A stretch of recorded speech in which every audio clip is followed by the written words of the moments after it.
ખાંડ, ગોળ કે સાકર વગર ઉપવાસમાં અને ઉપવાસ વગર બંને રીતે પી શકાય તેવો મિલ્કશેક આજે બનાવીશું, જે ઉપવાસમાં વારંવાર લાગતો થાક અને નબળાઈ તો દૂર કરશે જ, અને રેગ્યુલર જો અઠવાડિયે તમે 3 વાર આ મિલ્કશેક પીશો તો ઇમ્યુનિટી પણ વધશે અને નિયમિત પીવાથી યાદશક્તિમાં પણ વધારો થાય છે. પ્રોટીન, વિટામિન, કેલ્શિયમથી ભરપૂર આ મિલ્કશેક માત્ર 2 જ મિનિટમાં કોઈ પણ ઝંઝટ વગર તૈયાર થઈ જાય છે.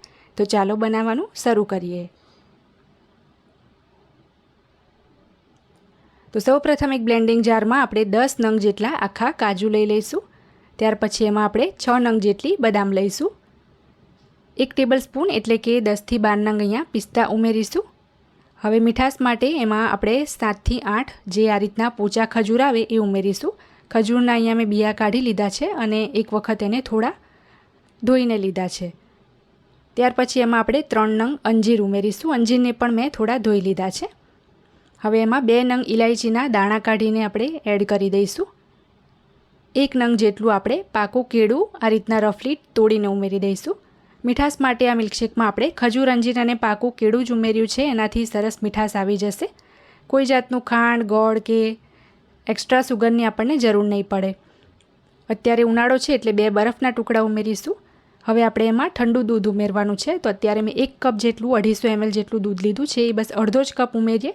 બધું એકસાથે નથી ઉમેરવાનું દૂધ, બસ આપણે આ બધું ડ્રાયફ્રૂટ પીસાય એટલું જ અત્યારે ઉમેરવાનું છે.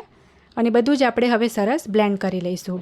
આ ડ્રાયફ્રૂટ મિલ્કશેક આપણે ડ્રાયફ્રૂટ પલાળવાની ઝંઝટ વગર ડાયરેક્ટ જ બનાવ્યો છે.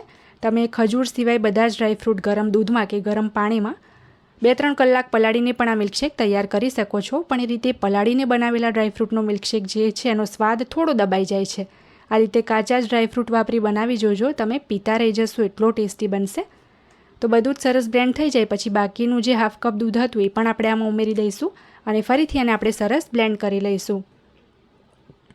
ઉપવાસમાં તમે ફક્ત 1 મોટો ગ્લાસ જો આ મિલ્કશેક પી જશો તો આખો દિવસ તમે એનર્જીથી ભરપૂર રહેશો. વારંવાર લાગતી ભૂખથી પણ છુટકારો મળશે અને ઘરે એકદમ ઓછા ખર્ચમાં મિલ્કશેક આપણે તૈયાર કર્યો છે. તો તમે પણ જરૂરથી ટ્રાય કરજો.